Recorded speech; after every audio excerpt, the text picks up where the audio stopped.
Week number 5 of Judgment has begun. We were looking at the causes of destruction, and we were looking at the blood of the children and wondered, how are we today? We looked at our past history of the blood of the children, and I wanted to turn to a contemporary view of where are we at? Where are we at in this struggle of the blood of the children today? Now to developing news out of Albany about reproductive rights here in the Empire State. The state legislature has passed the Reproductive Health Act. Governor Cuomo moving quickly to sign this into law tonight. This is part of his administration's push to make sure women here in New York keep their right to control their own bodies in case the Supreme Court ever overturns Roe v. Wade. The new law would also allow physician assistants to perform abortions here in New York. We have to go even a step further and do a constitutional amendment so no governor, no legislator, no political swing can ever jeopardize a woman's right to control her own body in this state. To me, it's a sad day. It's not a proud day for me, and I don't think it's a proud day for most conservatives or people who have a pro-life position. Now, opponents predict the new law will lead to more late-term procedures. The Democrat-led Senate and Assembly passed the bill on what coincides with the 46th anniversary of the Roe v. Wade. Clapping, applauding, and the Senate actually stood and cheered at the passing of the vote. This law later was amended to include the death of a child up to birth. 24 hours after birth, the doctor and the parent can decide to terminate the child's life. If you kill someone in a car accident who is pregnant, you will be charged for the murder of 2. If you're in the state of New York and you kill a 24-day-old child, it is the woman's right to her own body. Remember when we talked about idol worship and worshiping ourselves, and we become the idols of our own bodies? Nobody can tell me what to do, not even God. Then we become the idol. We become the idol. Today, the Reproductive Health Act was passed on the 40th anniversary of the Roe v. Wade, January 22nd, 2019.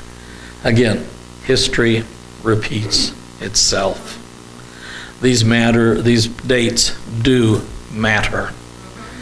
According to the Pew Research Organization, which is a very conservative organization, they said U.S. public opinion continues to favor legal abortion and oppose overturning Roe v. Wade. Folks, unless we turn this around, judgment is inevitable.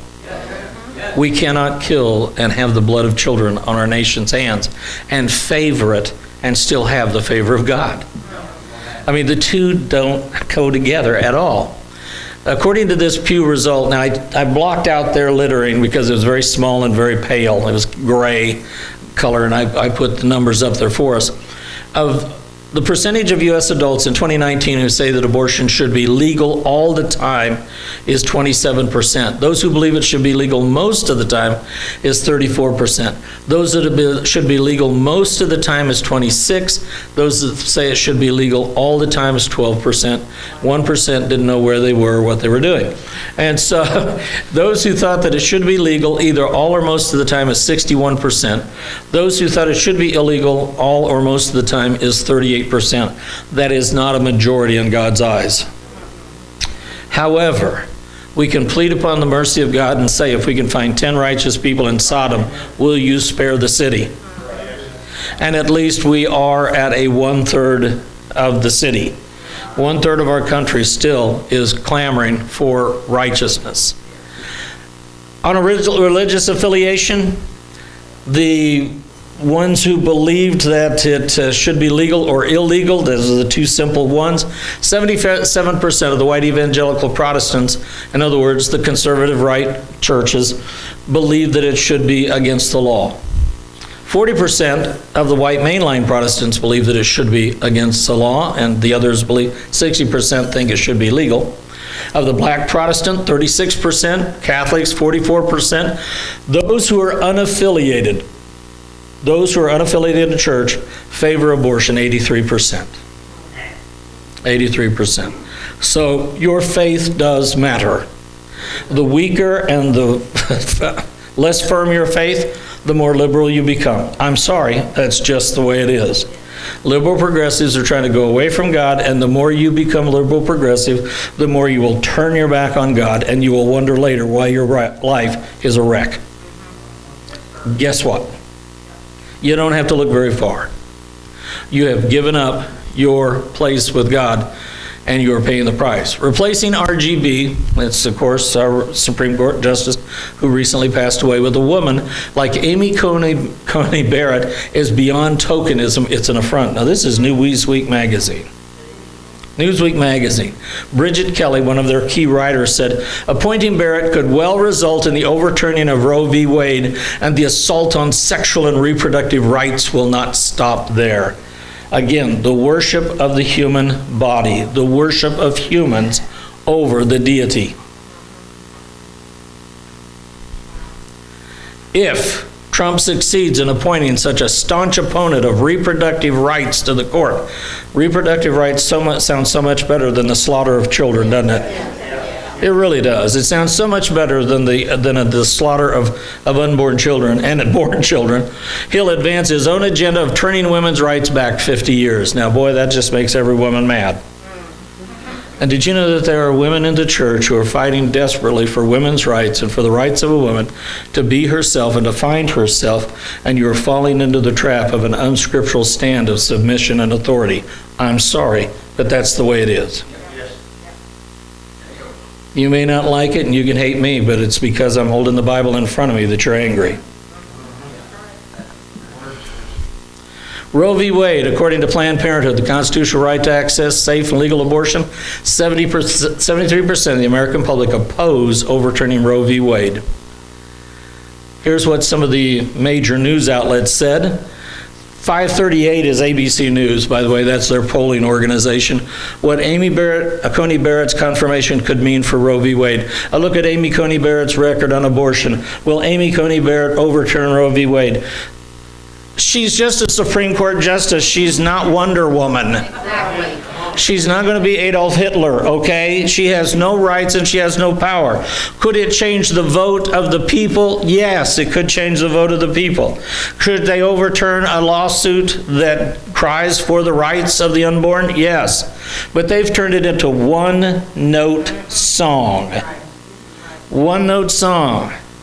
This woman may serve her entire life, and if we don't get back to righteousness, this may never come before the court. But they're making everything about this one issue. The fifth thing that we look at is Israel. What happens to those in the Bible who go against Israel? Destruction and judgment. Destruction and judgment. I told you there are 5 major reasons that nations have fallen. We've looked at 4 of them, and now we look at the nation of Israel. Genesis 12, 1-3. Genesis 12, 1-3. Man, the Bible's inconvenient. Dadgummit. If I could just write it, it'd be such an easier book, you know?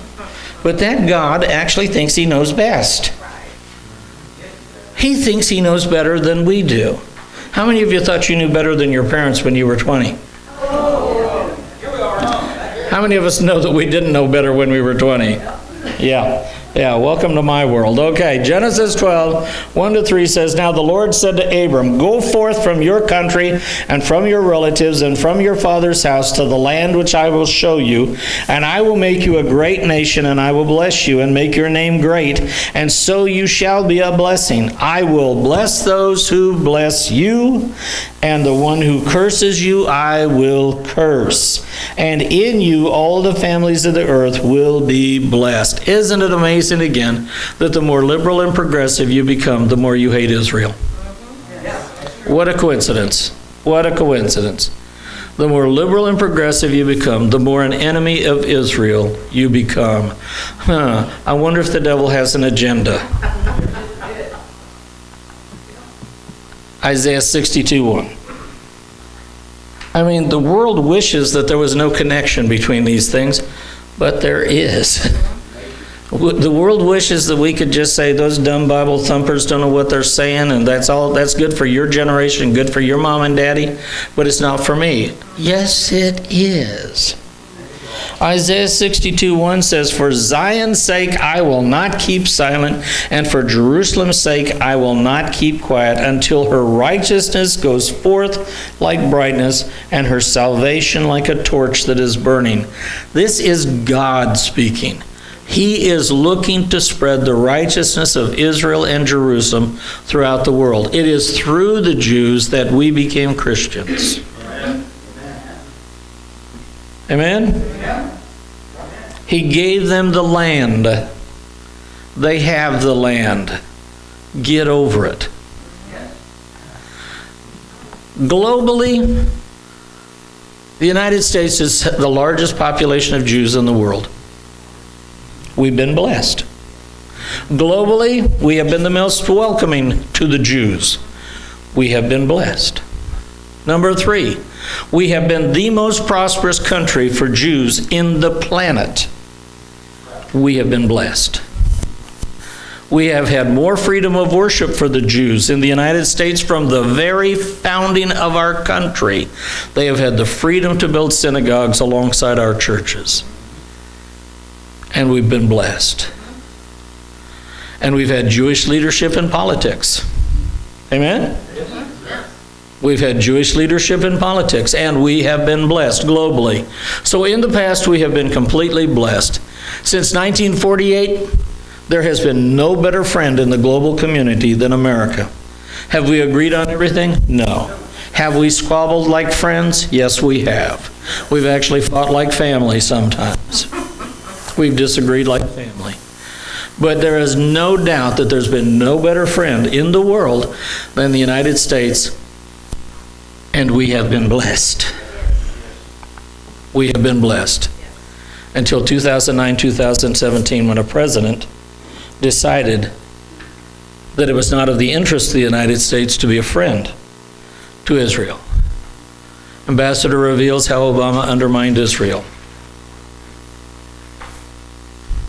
This is when the BDS movement started, was under that administration. Turn your back on Israel and boycott them. Started under this administration, BDS. It was under this administration that 4 women, God bless them, love women in the House, love women in the Senate, love women in politics. But these women won on a campaign of being anti-Israel. These 4 women, their major platform was, it's time to stop giving all of these favors to Israel, and we need to start thinking about the Palestinians and the oppressed Arabs. That's how they won. And America voted them in and elected them.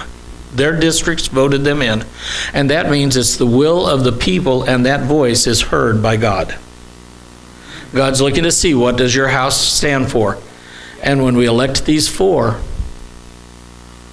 it was a stab in his heart. I don't know how else to put it. UN resolutions against Israel during that administration, 43. Under this administration, 1. UN resolutions against the Palestinians for what they do in terrorism, previous administration, 0. This administration, 2. We are turning the corner back. We have had 8 years of an anti-Israeli policy. Isn't it amazing? It's during that time that some of our biggest judgments have fallen. For so many years, we did this, and this, and we were blessed. And now, judgment has begun to fall because the 5th and final box got checked and ticked. And now we've begun to turn back, hopefully.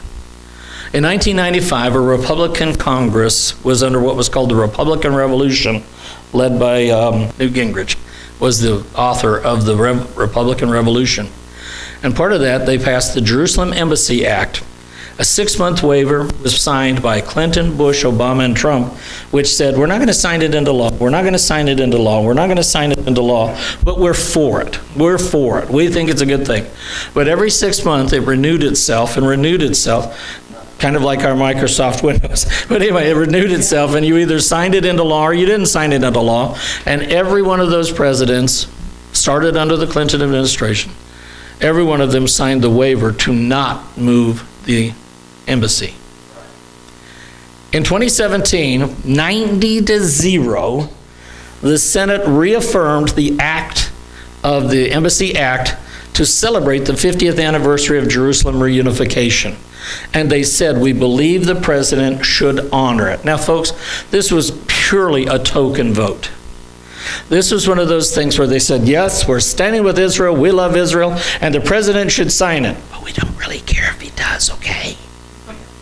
We really think you should, but, I mean, it was purely a symbolic vote, and everybody got on it and said, happy anniversary, Jerusalem. There you go. 90-0, it passed, okay? Our president took him seriously. He did it. He did it, okay? In December 17, he said, the Senate said it, I agree with it, I'm going to get it started. Now, he did sign a 6-month waiver because it's going to take us 6 months to get it done. Going to take that long to get it done. And if I don't sign the waiver, it becomes a dead bill. So he did, the Democrats have said, oh, but he signed the waiver after it was approved. That's because it would have become a dead bill. He was doing it to keep it alive because in February, he announced the move and said, we have a building and we're remodeling it right now. Well, it's going to take a while to remodel it. 3 months. In 90 days, he did what usually takes the government 2.5 years to do. And that's called build a building. Okay?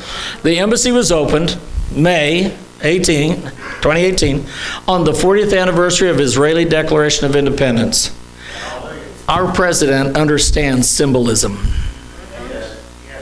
He understands the symbolic nature of that. And on the 40th anniversary of the Israeli Declaration of Independence, while all of Jerusalem and all of Israel was celebrating, they were cutting the ribbon on the embassy. When Carol and I visited the embassy a couple of years ago, the banners of American and Israeli flags still hang in the street. They still hang. And down here in the bottom left-hand corner, it says U.S. Embassy on the white sign. The United States Square in honor of President Donald J. Trump in all 3 languages, Hebrew, Arabic, and English. This is the driveway that leads up to our embassy up above. Do you see the flag down below in flowers? It's beautiful. It's a beautiful embassy. It really is. And the street is lined with these flags that show the unity between the 2 nations. Red, white, and blue flowers in the driveway. Beautiful. And there's the embassy. Don't take pictures pointed at the embassy. Those guards will come out and tell you you can't. I don't have a picture of them coming towards me, but they did, okay? Don't take pictures towards the embassy. It's a security matter, and there are cameras everywhere and guards everywhere because, of course, it was new and they're scared to death. The terrorism is going to blow them up. But have any of you noticed how quiet terrorism has been during this administration? How quiet it's been, and how low it's been, and how safe it has been. The Embassy of the United States of America, I like seeing that all around the world, wherever I go. That symbol is important. And there's a plaque that says, Embassy of the United States of America, Jerusalem, Israel. Donald J. Trump. Folks, when we moved the embassy to Israel, it was incredibly important to God because it is an open recognition of the kingship and the capital of Israel being what God proclaimed it to be, and that's Jerusalem. And the United States has now aligned with God and said, that's the capital. That's the capital. It's not just a building. It is a statement of standing with God and faith that says, God declared it, we believe it. We believe it. It is a huge thing. This was, I took this out the window of our car. Trump is a friend of Zion. Here's what's happened in this presidency. December 2017 declared Jerusalem the capital of Israel. May of 19 withdrew from the Iran nuclear deal, which was a danger to Israel every day of its life. They were building an atomic bomb to kill the Jews. All right. August of 2019, halted all financial support to the United Nations relief effort. There is one fund that had $3 billion of the United Nations money in it, and it was to help the refugees of the Palestinians. It is the only refugee plan of the United Nations that's ever lasted longer than 3 years. After 3 years, the refugees have to be incorporated and be on their own. But for 3 years, we will give them money to help them to get on their own. This fund has been going since 1949.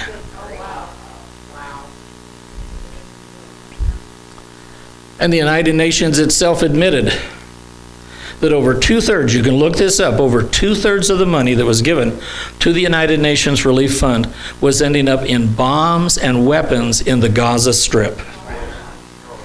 They were building hospitals and using bottoms as armories and arsenals. And so we cut that off. The president said no more. May 2018, those are shortened for the year 2018, moved the embassy to Jerusalem. September 2018, cut $25 million in aid to the Palestinians.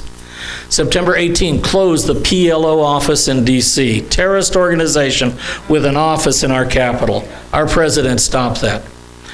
March of 2019, recognized the sovereignty of the Golan Heights. That which Israel had gained in war is theirs.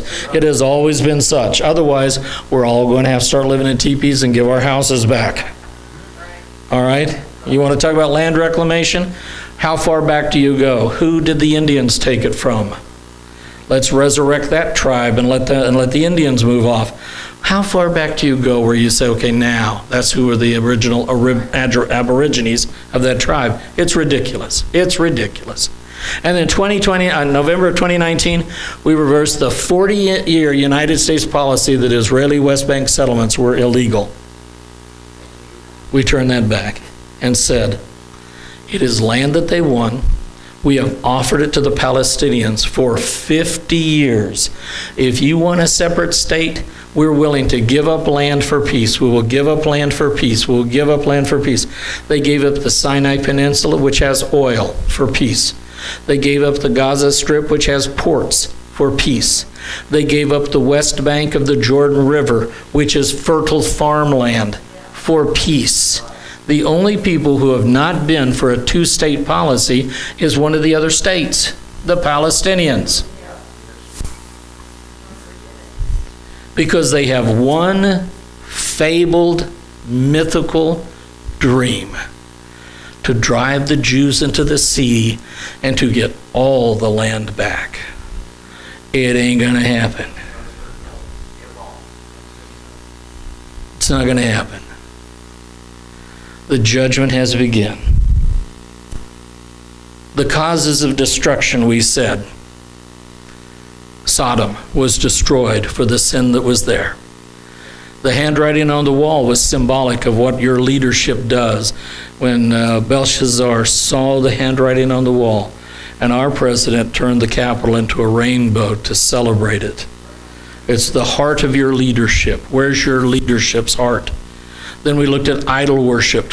We looked at the blood of the children, and we look at Israel. These are the 5 reasons nations have been destroyed in the Bible. And it's the 5 things that we seem to be fighting the most to not be destroyed biblically. President Trump and candidate Biden, Vice President Biden, get a negative vote on this because neither one of them wants to take on the homosexual community or question. Neither one of them does. It's a moot point. And in the land of America, it may be a moot point. This may be something that it takes a godly judgment to turn around.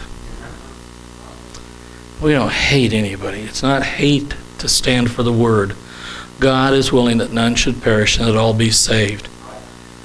And adultery, homosexuality, lust are all sins that can be forgiven and will be forgiven if you would call upon the name of the Lord.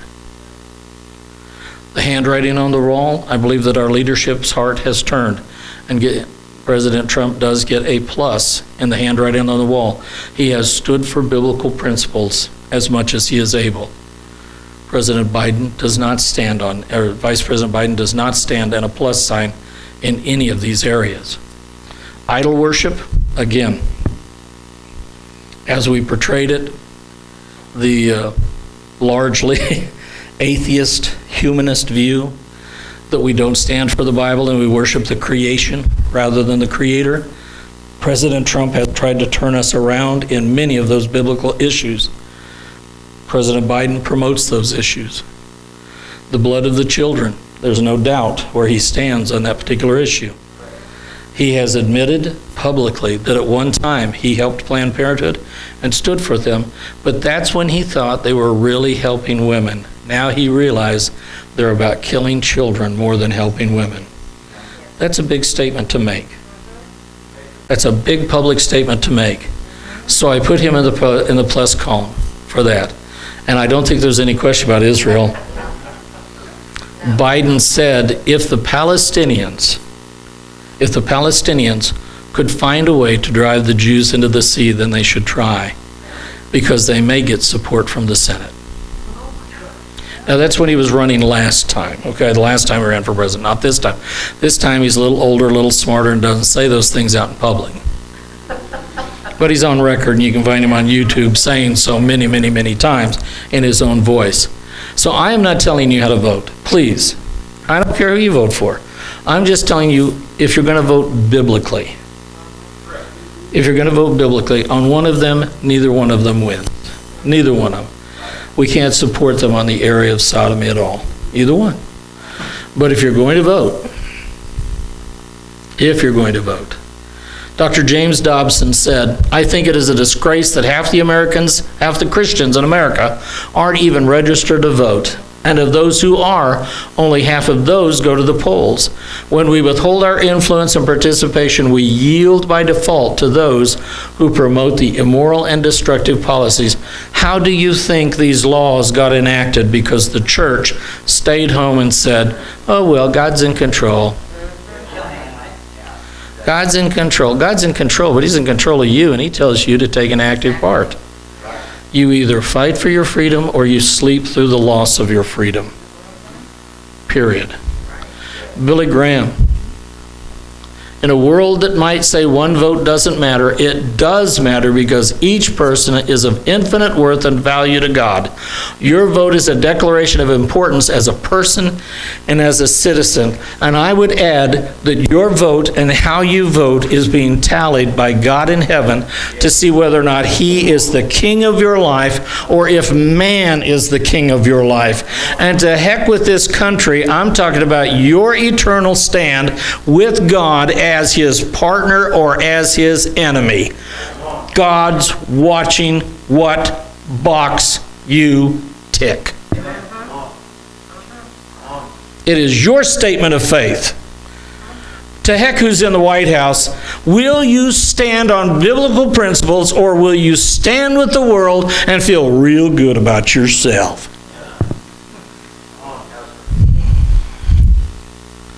90 million Christians in America, but 40 million don't vote at all.